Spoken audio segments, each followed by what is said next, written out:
लोकसभा निवडणूक निकालांची देशभर आता उत्सुकता शिगेला। निकालाला आता उरले अवघे 24 तास। मतमोजणीसाठी देशभर यंत्रणा सज्ज।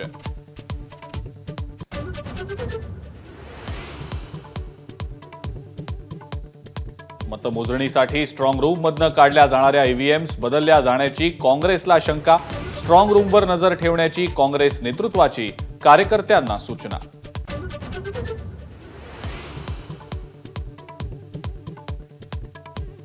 पोस्टल मतदानाचे निकाल हे पहिल्या फेरीच्या निकालाआधीच जाहीर झाले पाहिजेत। इंडिया आघाडीची निवडणूक आयोगाकडे मागणी। मतमोजणी पद्धतीत बदल करण्यास सक्त विरोध।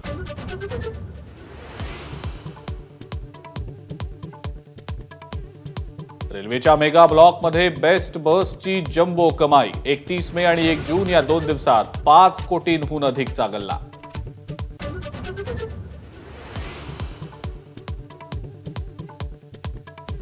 मुंबई पदवीधर मतदारसंघातून आज ठाकरे गटाचे अनिल परब आपला उमेदवारी अर्ज भरणार। आदित्य ठाकरेही राहणार उपस्थित। दुपारी 12 वाजता नवी मुंबईत कोकण भवन इथं फॉर्म भरणार।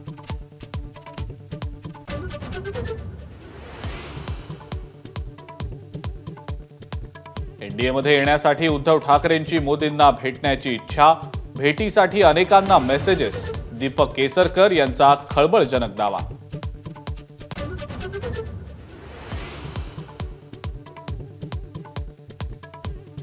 अरुणाचल प्रदेशच्या विधानसभेत अजित पवार गटानं 3 जागा जिंकल्या। अरुणाचलमध्ये भाजपला स्पष्ट बहुमत।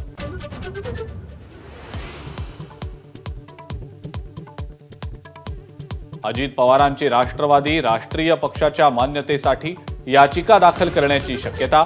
अरुणाचल प्रदेशमधल्या विजयानंतर पुन्हा राष्ट्रीय पक्षाच्या दर्जासाठी प्रयत्न।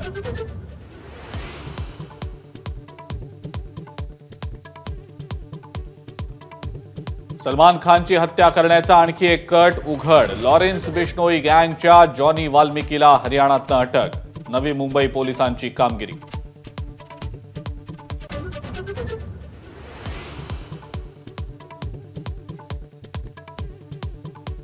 आणि अमूल दुधाच्या किमतीमध्ये प्रति लिटर 2 रुपयांनी वाढ। नवे दर आजपासून लागू। दुधाच्या वाढलेल्या किमतीमुळे नागरिकांना फटका।